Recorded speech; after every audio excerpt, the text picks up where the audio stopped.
Bless up. I love having a good time, you know?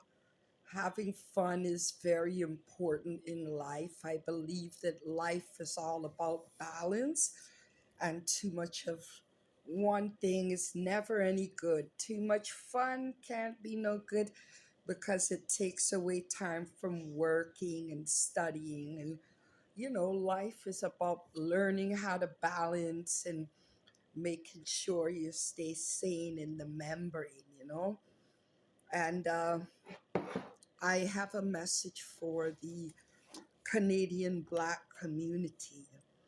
Now, I just combed through and did an extensive research of the criminal codes in Canada. So, I want to ask all the members of the Canadian Black community a question. A lot of times we ask ourselves, why do these things happen? Why do Black people continuously and repeatedly go through discrimination, um, being even children and youth, families being discriminated against in this Canadian society? We're always subject to hate speech and stereotyping, even in public, and always the objects of unfair and unusual punishment, and even inequality in the workplace here in Canada.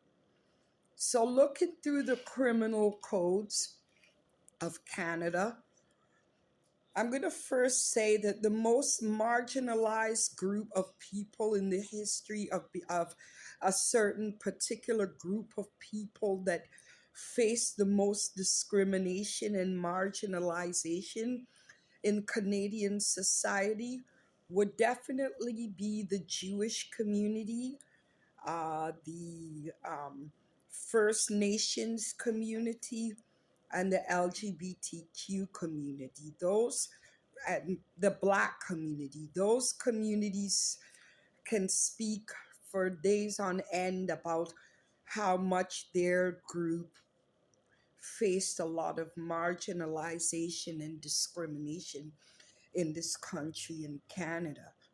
But now we're fast forwarding to the here and now in 2025. Laws have been put in place to protect the Jewish community from anti Semitism.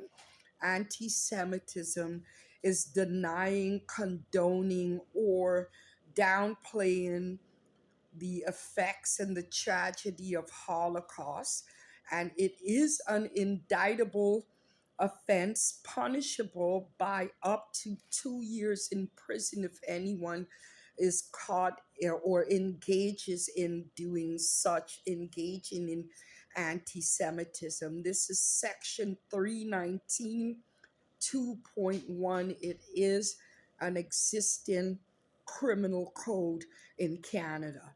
So anyone who wants to sit in a cell for 2 years would definitely think twice before engaging in any anti Semitism against the Jewish community, which is great. And let's go into 1996. The Canadian Human Rights Act was amended. So they amended the entire Canadian Human Rights Act in 1996 to specifically include sexual orientation as one of the prohibited grounds of discrimination.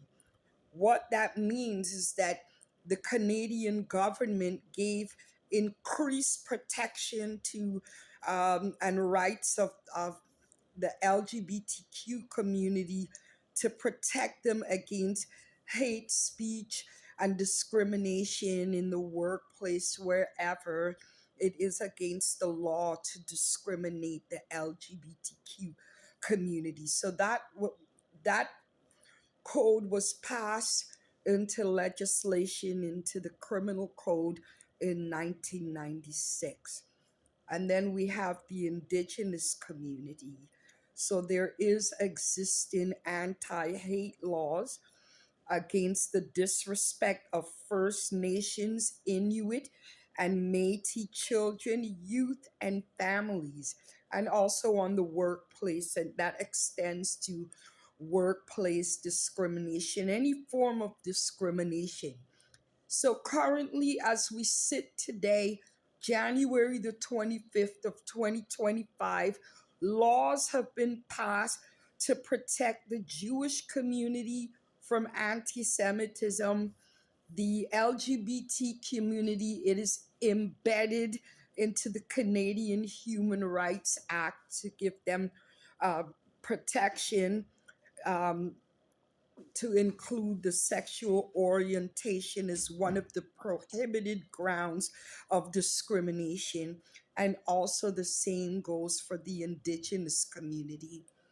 Now, I looked high and low in the criminal code, and there is absolutely no law, or it has, the Canadian Human Rights Act has never been amended to specifically include uh, or protect the Black community, Black children, Black youth, Black families, Black employees, to give them protection or make it an indictable offense if anyone in this country engages in any hate speech against Black people, or if they are subject to any unfair and unusual punishment or inequality in the workplace.